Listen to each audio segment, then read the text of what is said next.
ஆகா விசு மைய நேய அன்பர்கள் அனைவருக்கும் வணக்கம். இன்றைய பகுதி நேற்றைய பகுதியான பக்தியின் இரண்டாம் பாகம். காட்டிற்கு சென்ற மன்னன் அங்கு முனிவரைக் கண்டு அவருடன் அளவலாவி அவரை தன்னுடைய அரண்மனைக்கு மிகுந்த மரியாதையோடு அழைத்து வந்தான்.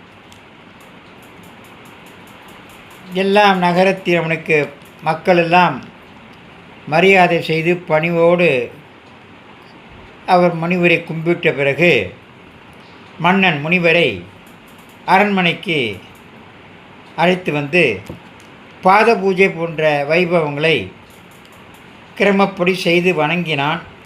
முனிவரை அழைத்து கொண்டு பூஜை அறைக்கு சென்றான். பூஜை அறையில் மன்னன் இறைவனிடம் தனக்கு இன்னும் நாடும் பொன்னும் பொருளும் தருமாறு வேண்டிக் கொண்டான். அனைத்து வசதிகளும் நிரம்ப பெற்றிருந்த மன்னன் இறைவனிடம் இப்படி பிரார்த்தனை செய்ததைக் கண்ட முனிவர் எழுந்து வெளியில் செல்லத் தொடங்கினார். முனிவர் வெளியில் செல்வதைக் கண்ட மன்னன் திகைப்புற்றவனாக, சுவாமி நில்லுங்கள், என்னுடைய உபசாரத்தையும் நன்கொடையையும் ஏற்றுக்கொள்ளாமல் செல்கிறீர்களே, தயவு செய்து என்னிடம் இருந்து எதையாவது பெற்று செல்லுங்கள் என்று மன்றாடினான்.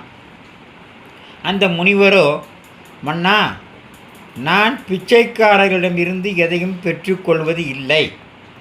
உன்னால் எனக்கு என்ன கொடுக்க முடியும்? நீயே எப்போது பார்த்தாலும் இறைவனிடம் பிச்சை கேட்டுக்கொண்டே இருக்கிறாய்.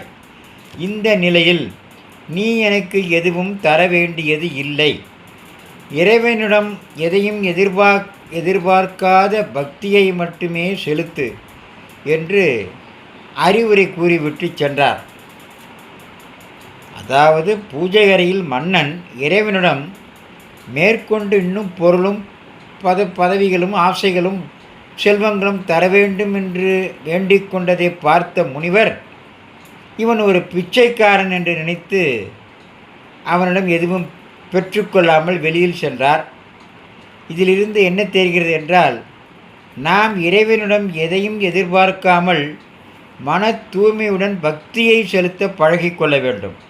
நமக்கு என்ன தேவையோ, நமக்கு எது நன்மை செய்யுமோ அதை இறைவன் நமக்கு அருள் புரிவான். நம்மிடம் உள்ள அனைத்தையும் இறைவனுக்கு அர்ப்பணிக்கும் அளவுக்கு நம்முடைய பக்தி இருக்க வேண்டுமே தவிர இறைவனிடம் இருந்து எதுவும் எதிர்பார்ப்பதாக நம்முடைய பக்தி இருக்கக்கூடாது. இதையெல்லாம் லைக் செய்யுங்கள். மீண்டும் நாளை சந்திப்போம்.